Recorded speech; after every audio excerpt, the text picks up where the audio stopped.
ഇത് നമുക്ക് നല്ല ഈസി ആയിട്ട് വാനില ഐസ്ക്രീം ഉണ്ടാക്കുന്നതിന് നോക്കാം. സാധാരണ നമ്മൾ കടയിൽ കിട്ടുന്ന പോലത്തെ വാനില ഐസ്ക്രീം നമ്മൾ വീട്ടിലേക്ക് ഉണ്ടാക്കുന്നത് ക്രീം വെച്ചിട്ടാണ് ഉണ്ടാക്കുക. എന്നിട്ട് ഐസ്ക്രീമിന്റെ ടെക്സ്ചർ കിട്ടാൻ വേണ്ടിയിട്ട് ബീറ്റർ വെച്ചിട്ട് ബീറ്റ് ചെയ്തിട്ടാണ് സാധാരണ നമ്മൾ വാനില ഐസ്ക്രീം ഒക്കെ വീട്ടിലുണ്ടാക്കാറ്. പക്ഷെ ഇത് ബീറ്ററൊന്നും ഇല്ലാണ്ട് തന്നെ മിക്സിയിൽ ഇട്ടിട്ട് ഒന്ന് കറക്കിയിട്ടുണ്ടെങ്കിൽ തന്നെ ആ ഐസ്ക്രീമിന്റെ ടെക്സ്ചർ നമുക്ക് പെട്ടെന്ന് റെഡിയാക്കിയിട്ട് എടുക്കാൻ വേണ്ടിയിട്ട് പറ്റും. ഇത് കഴിക്കാനാണെന്നുണ്ടെങ്കിൽ നമ്മൾ ആ കടയിൽ നിന്ന് വാങ്ങിച്ച് കഴിക്കുന്ന വാനില ഐസ്ക്രീമിന്റെ ശരിക്കുള്ള ടേസ്റ്റ് കിട്ടുകയും ചെയ്യും. അപ്പൊ നമുക്ക് നോക്കാം ഇതന്നെ റെഡിയാക്കാന്ന്. ഇനി ഇത് റെഡിയാക്കാൻ വേണ്ട സാധനങ്ങൾ എന്തൊക്കെയാന്ന് നോക്കാം. ഐസ്ക്രീം ഉണ്ടാക്കാൻ വേണ്ടിയിട്ട് മെയിനായിട്ട് വേണ്ടത് ക്രീമാണ് വേണ്ടത്. ഞാനിവിടെ ഇതേപോലെ ഹെവി ക്രീം എടുത്തിട്ടുണ്ട്. അല്ലെങ്കിൽ ഹെവി വിപ്പിംഗ് ക്രീം എന്ന് പറഞ്ഞിട്ട് നമുക്ക് വാങ്ങാൻ വേണ്ടിയിട്ട് കിട്ടും. ആ ക്രീം ആയിരുന്നാലും കുഴപ്പമില്ല. അല്ലെങ്കിൽ നമ്മുടെ നാട്ടിൽ കിട്ടുന്ന അമൂലിൻ്റെ ക്രീം ആയിരുന്നാലും കുഴപ്പമില്ല. അതും ഇതേപോലെ നമുക്ക് സെയിം ആയിട്ട് തന്നെ ആ ക്രീം വെച്ചിട്ടും റെഡിയാക്കിയിട്ട് എടുക്കാൻ വേണ്ടിയിട്ട് പറ്റും. പിന്നെ വേണ്ടത് കണ്ടൻസ് മിൽക്കാണ്. Condensed milk 1 cup condensed milk വേണം. കണ്ടൻസ് മിൽക്കോ അല്ലെങ്കിൽ മിൽക്ക് മെയ്ഡോ ആയിരുന്നാലും മതി. ഈ കണ്ടൻസ് മിൽക്ക് അല്ലെങ്കിൽ മിൽക്ക് മെയ്ഡ് ഇത് രണ്ടും സെയിം തന്നെയാണ്. ഇത് ഒന്നല്ലെങ്കിൽ നിങ്ങൾ കടയിൽ നിന്ന് റെഡിമെയ്ഡ് ആയിട്ട് വാങ്ങാം. അല്ലെങ്കിൽ ഇത് നമുക്ക് വീട്ടിൽ തന്നെ നല്ല ഈസി ആയിട്ട് റെഡിയാക്കിയിട്ട് എടുക്കാൻ വേണ്ടിയിട്ട് പറ്റും. അതിൻ്റെ ഒരു വീഡിയോ ഞാൻ നേരത്തെ തന്നെ യൂട്യൂബിൽ അപ്ലോഡ് ചെയ്തിട്ടുണ്ട്. അപ്പോൾ നിങ്ങൾക്ക് ആ റെസിപ്പി കാണണമെന്നുണ്ടെങ്കിൽ യൂട്യൂബിൽ പോയിട്ട് മിയ കിച്ചൻ കണ്ടൻസ് മിൽക്ക് എന്ന് പറഞ്ഞ് ടൈപ്പ് ചെയ്തിട്ടുണ്ടെങ്കിൽ നിങ്ങൾക്ക് ആ റെസിപ്പി കിട്ടും. ഇത് ഞാനിവിടെ മെഷറിംഗ് കപ്പിലാണ് എടുത്തേക്കുന്നത്. പിന്നെ 1/2 കപ്പ് പാല് വേണം. പാല് നിങ്ങൾ എടുക്കുമ്പോൾ സാധാരണ നിങ്ങൾ കുടിക്കാൻ വേണ്ടിയിട്ട് പാലെടുക്കുമ്പോൾ തിളപ്പിച്ചിട്ടാണ് എടുക്കണതെന്ന് വെച്ചിട്ടുണ്ടെങ്കിൽ അങ്ങനെ എടുക്കുക. എന്നിട്ട് തിളപ്പിച്ചിട്ടാണ് എടുക്കണതെന്ന് വെച്ചിട്ടുണ്ടെങ്കിൽ പാല് അത് കഴിഞ്ഞിട്ട് ഫ്രിഡ്ജിൽ വെച്ചിട്ട് തണുപ്പിച്ചിട്ട് എടുക്കണം. അപ്പോൾ ഇതിലേക്ക് ചേരണ എല്ലാ സാധനവും ഒന്ന് ഫ്രിഡ്ജിൽ വെച്ചിട്ട് തണുപ്പിച്ചിട്ട് വേണം എടുക്കാൻ വേണ്ടിയിട്ട്. ക്രീം ആയിരുന്നാലും നമ്മൾ ഫ്രിഡ്ജിലാണല്ലോ എപ്പോഴും എടുത്ത് വയ്ക്കുക. 1 ടേബിൾ സ്പൂൺ വാനില എസൻസും വേണം. ഐസ്ക്രീം റെഡിയാക്കിയിട്ട് എടുക്കാൻ വേണ്ടിയിട്ട് ഈ 4 കൂട്ടം സാധനങ്ങൾ മാത്രമേ നമുക്ക് ആവശ്യമുള്ളൂ. ഇതിലേക്ക് നമ്മൾ സെപ്പറേറ്റ് പഞ്ചസാര ചേർക്കേണ്ട ആവശ്യമില്ല. കാരണം കണ്ടൻസ് മിൽക്കിന് അത്യാവശ്യം നല്ല മധുരം ഉണ്ടാവും. ഇത് എല്ലാം കൂടിയിട്ട് മിക്സിയിലിട്ടിട്ട് കറക്കിയിട്ട് എടുക്കണം. മിക്സിയിലിട്ടിട്ട് കറക്കിയിട്ട് എടുക്കുമ്പോൾ ഒരു കാര്യം പ്രത്യേകം ശ്രദ്ധിക്കണം. വാനില എസൻസ് നമ്മളിത് 3ഉം കൂടിയിട്ട് ചേർക്കുന്ന സമയത്ത് വാനില എസൻസ് അതിൻ്റെ കൂടെ ചേർക്കരുത്. ഇത് നല്ലൊരു തിക്ക് ക്രീം പോലെ വന്നു കഴിഞ്ഞിട്ട് മാത്രമേ അതിലേക്ക് നിങ്ങൾ വാനില എസൻസ് ചേർക്കാൻ പാടുള്ളൂ. അല്ലെങ്കിൽ നേരത്തെ തന്നെ വാനില എസൻസ് ഇതിൻ്റെ ഒപ്പം തന്നെ ചേർത്തിട്ടുണ്ടെങ്കിൽ ചിലപ്പോൾ അത് പിരിഞ്ഞു പോകും. അപ്പോൾ അത് നിങ്ങൾ പ്രത്യേകം ശ്രദ്ധിക്കുക. അപ്പോൾ ഇതൊന്ന് കറക്കിയിട്ട് എടുക്കാൻ വേണ്ടിയിട്ട് മിക്സിയുടെ ജാർ എടുക്കുക. ഞാനിവിടെ മെഷറിംഗ് കപ്പ് എടുത്തിട്ടുണ്ട്.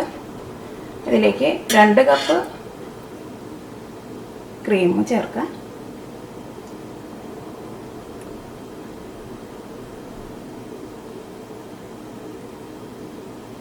ഞാനിവിടെ 2 കപ്പ് അല്ലെങ്കിൽ 500 ml ക്രീം എടുത്തിട്ടുണ്ട്. ഇതൊരു മിക്സിയുടെ ജാറിലേക്ക് ഒഴിക്കുക. ഞാനിവിടെ പാനസോണിക്കിൻ്റെ മിക്സിയാണ് എടുക്കുന്നത്.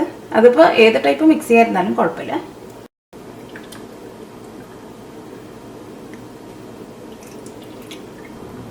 ഇതിലേക്ക് 1/2 കപ്പ് പാല് ചേർക്കാം. പാല് ചേർക്കുമ്പോൾ നന്നായിട്ട് തണുത്ത പാല് വേണം ചേർക്കാൻ വേണ്ടിയിട്ട്. ഇതിലേക്ക് 1 കപ്പ് മിൽക്ക് മെയ്ഡും ചേർക്കാം.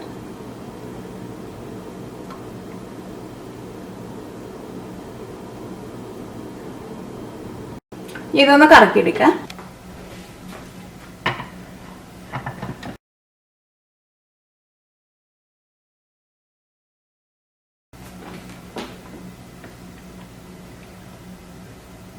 ഇത് ഇതേപോലെ ഇങ്ങനെ നല്ല ക്രീം പോലെ ആയിട്ടുണ്ട്.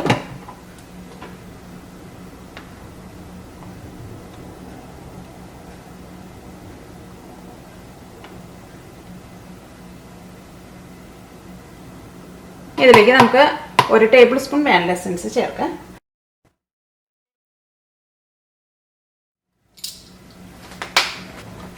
ഇതൊന്നും കൂടി ഒന്ന് കറക്കിയിട്ടെടുക്കാം.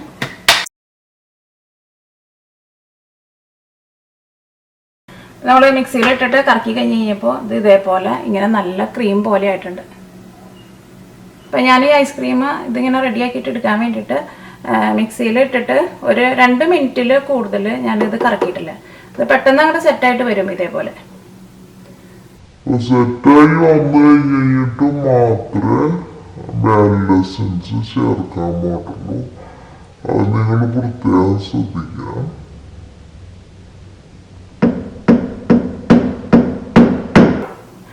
ഐസ്ക്രീം സെറ്റ് ചെയ്യാൻ വേണ്ടിയിട്ട് ഇത് വേറൊരു പാത്രത്തിലേക്ക് പകർത്താം.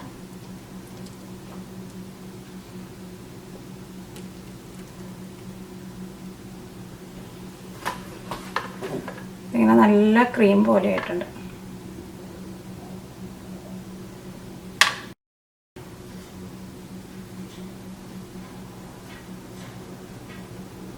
ഇനി ഐസ്ക്രീം സെറ്റ് ചെയ്യാൻ വേണ്ടിയിട്ട് ഫ്രീസറിലേക്ക് വെക്കാം. ഫ്രീസറിൽ വെക്കുമ്പോൾ തുറന്നിട്ട് വെക്കരുത്, എന്തെങ്കിലും വെച്ചിട്ട് കവർ ചെയ്തിട്ട് വെക്കാം. ഞാനിപ്പോൾ ഇവിടെ അലുമിനിയം ഫോയിൽ വെച്ചിട്ടാണ് ഇത് കവർ ചെയ്യാൻ വേണ്ടിയിട്ട് പോണത്. അല്ലെങ്കിൽ ഇപ്പോൾ നിങ്ങൾ വേറെ ഏതെങ്കിലും ഒരു ഡബ്ബയിൽ വെച്ചിട്ട് ആ ഡബ്ബയുടെ മൂടി കൊണ്ട് തന്നെ മൂടിയാലും മതി. കാരണം തുറന്നു വെച്ചിട്ടുണ്ടെന്നുണ്ടെങ്കിൽ ചിലപ്പോൾ ഇതിൻ്റെ മുകളിൽ ഐസ് പിടിക്കും.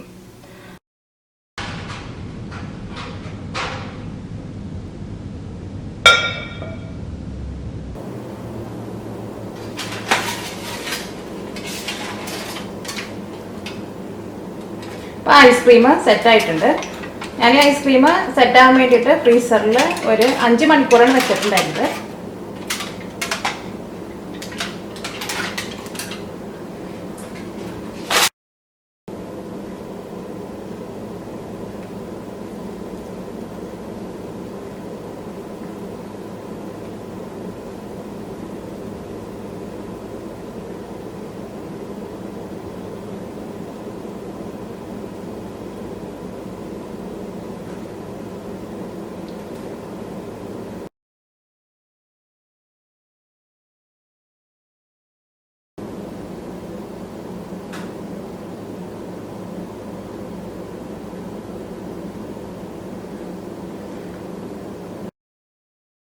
ഇപ്പോൾ വാനില ഐസ്ക്രീം റെഡി ആയിട്ടുണ്ട്. ഈ ഐസ്ക്രീമിൻ്റെ ടെക്സ്ചർ കാണുമ്പോൾ തന്നെ നമുക്ക് അറിയാൻ വേണ്ടിയിട്ട് പറ്റും. നമ്മൾ കടയിൽ നിന്നൊക്കെ വാങ്ങിച്ച് കഴിക്കുന്ന ആ സെയിം ഐസ്ക്രീമിൻ്റെ പോലെ തന്നെ ഇരിക്കുന്നുണ്ട്. ടേസ്റ്റ് ആണെങ്കിലും അതേപോലെ തന്നെ നമുക്ക് കിട്ടുകയും ചെയ്യും. അപ്പോൾ സാധാരണ നമ്മളിപ്പോൾ ബീറ്ററൊക്കെ വെച്ചിട്ട് ബീറ്റ് ചെയ്തിട്ടൊക്കെ എടുക്കുമ്പോൾ കുറച്ചധികം സമയമൊക്കെ എടുക്കുകയും ചെയ്യും. ഇപ്പോൾ ബീറ്റർ ഇല്ലാത്തവർക്കൊക്കെ ആണെന്നുണ്ടെങ്കിൽ ഇതേപോലെ ഐസ്ക്രീം റെഡി ആക്കിയിട്ട് എടുക്കാനായിരുന്നാലും ഭയങ്കര പാടാണ്. അപ്പോൾ എനിക്ക് ആദ്യമൊന്നും അറിയില്ലായിരുന്നു ഇതേപോലെ ഇങ്ങനെ മിക്സിയിലിട്ടിട്ട് ഒന്ന് കറക്കിയിട്ടുണ്ടെങ്കിൽ ഇതേപോലെ ഇങ്ങനെ ഐസ്ക്രീമിൻ്റെ ടെക്സ്ചറായിട്ട് വളരെ പെട്ടെന്ന് തന്നെ നമുക്ക് റെഡിയാക്കിയിട്ട് എടുക്കാൻ പറ്റുന്നത്. അപ്പോൾ പ്രാവശ്യം ഞാനിങ്ങനെ ട്രൈ ചെയ്ത് കഴിഞ്ഞപ്പോഴാണ് എനിക്ക് മനസ്സിലായത്. അപ്പോൾ നിങ്ങൾ എന്തായിരുന്നാലും പ്രാവശ്യം നിങ്ങൾ ട്രൈ ചെയ്ത് നോക്കണം. അപ്പോൾ നിങ്ങൾക്ക് വേണമെന്നുണ്ടെങ്കിൽ ഞാനിപ്പോൾ 2 കപ്പ് ക്രീമാണല്ലോ എടുത്തത്. അപ്പോൾ ഫസ്റ്റ് ടൈം ഉണ്ടാക്കുമ്പോൾ ഇതിൻ്റെ പകുതി ക്വാണ്ടിറ്റി എടുത്തിട്ട് ട്രൈ ചെയ്ത് നോക്കാം. എന്തായിരുന്നാലും ഇത് നിങ്ങൾക്ക് നന്നായിട്ട് തന്നെ കിട്ടും. പിന്നെ ഇതിലേക്ക് നിങ്ങൾ ആ വാനില എസൻസ് ചേർക്കുമ്പോൾ നിങ്ങൾ പ്രത്യേകം ശ്രദ്ധിക്കണം. ഇത് ഒന്ന് കറക്കി കഴിഞ്ഞ് കഴിഞ്ഞിട്ട് ഇത് ഈ ഐസ്ക്രീമിൻ്റെ ടെക്സ്ചർ ആയി കഴിഞ്ഞ് കഴിഞ്ഞിട്ട് മാത്രമേ വാനില എസൻസ് ചേർക്കാൻ പാടുള്ളൂ, അല്ലെങ്കിൽ ഇത് പിരിഞ്ഞു പോകും. കാരണം ഞാനത് ഇങ്ങനെ ട്രൈ ചെയ്ത് നോക്കി കഴിഞ്ഞ് കഴിഞ്ഞപ്പോൾ ഞാൻ ഏറ്റവും ഇതിൻ്റെ പകുതി ക്വാണ്ടിറ്റിയാണ് ചെയ്തത്. അപ്പോൾ ഞാൻ വാനില എസൻസ് ചേർക്കാണ്ടാണ് ചെയ്തിട്ടുണ്ടായിരുന്നത്. അത് കഴിഞ്ഞിട്ട് രണ്ടാമത്തെ പ്രാവശ്യം ഞാൻ ഈ സെയിം ക്വാണ്ടിറ്റി തന്നെ എടുത്തിട്ട് വാനില എസൻസും കൂടിയും ചേർത്തിട്ട് ട്രൈ ചെയ്തു. അപ്പോൾ അത് കറക്കിയ വഴിക്ക് തന്നെ അതാണ്ട് പിരിഞ്ഞു പോയി. അത് കഴിഞ്ഞിട്ട് പിന്നെ ഞാൻ വാനില എസൻസ് ചേർക്കാണ്ട് ഞാൻ ഈ സെയിം എമൗണ്ടിൽ തന്നെ ചെയ്ത് നോക്കി. അപ്പോൾ അത് പിരിഞ്ഞു പോകാണ്ട് നല്ല കറക്റ്റായിട്ട് കിട്ടി.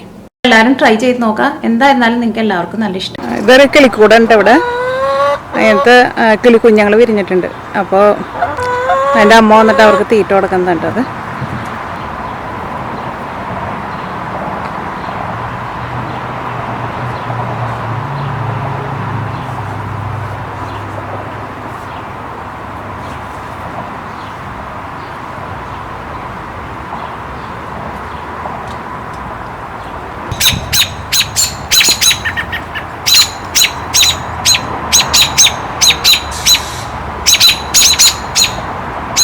ഞാൻ കൂടിൻ്റെ അടുത്ത് വന്നപ്പോൾ ഒരു സൗണ്ട് ഉണ്ടാക്കുന്നുണ്ട്.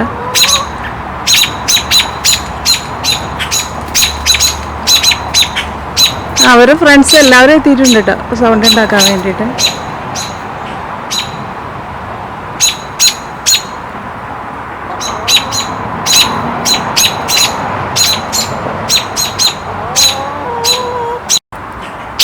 ഇതാണ്ടോ കിളിക്കുഞ്ഞുങ്ങൾ, അവർ നല്ല ഉറക്കാം.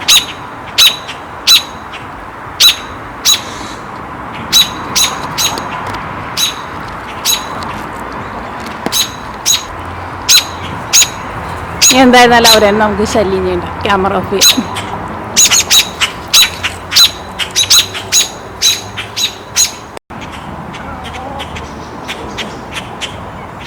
ഇതാട്ടോ ഞങ്ങളുടെ പച്ചക്കറി തോട്ടം.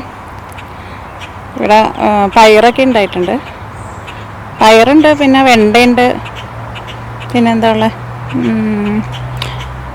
കയ്പക്കായുണ്ട്, പിന്നെന്താ മത്തങ്ങയുണ്ട്, വെള്ളരിക്കയുണ്ട്. ഇപ്പോൾ വലുതായി വരണുള്ളൂ. ഇപ്പോൾ 2 ദിവസമായിട്ട് ഇവിടെ ചൂട് വന്നു തുടങ്ങിയിട്ടുള്ളൂ.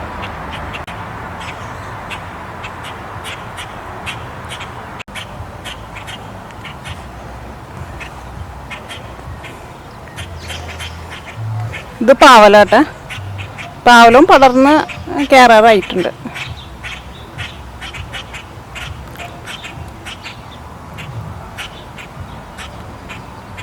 പിന്നെ ഇത് ചീര കേട്ടോ. ഇത് ഞങ്ങൾ ചീര നടന്നല്ല കേട്ടോ, ഇത് എല്ലാ വർഷവും ഇങ്ങനെ ഇവിടെ മുളച്ചു വരും, അതിൻ്റെ വിത്ത് കിടന്നിട്ടേ. പിന്നെ ഇവിടെ പൊട്ടുവെള്ളരി ഉണ്ട്, ഇത് പൊട്ടുവെള്ളരിയാണ്.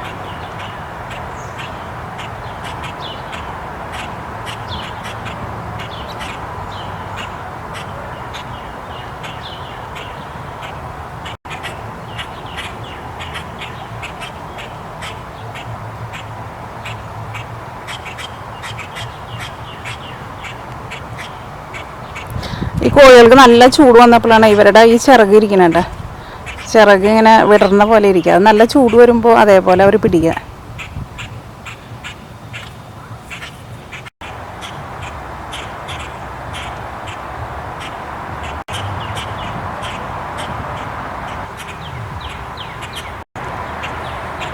അവിടെ 2 കുയിൽ വന്നിരിക്കുന്നുണ്ട് കേട്ടോ.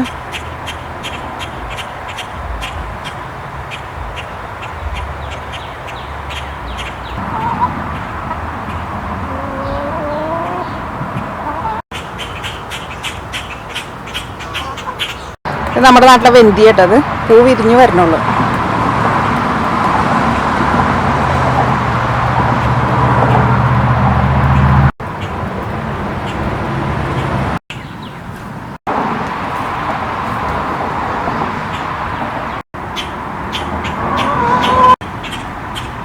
ഇവിടെ ഈ ചട്ടിയിൽ നിൽക്കുന്നതൊക്കെ സീനിക കേട്ടോ. അതിന് നല്ല ചൂട് വന്നാലേ പെട്ടെന്ന് അങ്ങോട്ട് പൂ വരുള്ളൂ. വേറെ ഒന്നുമേ അങ്ങോട്ട് പൂ വന്നിട്ടില്ല, ഇങ്ങനെ വലുതായി വരണുള്ളൂ.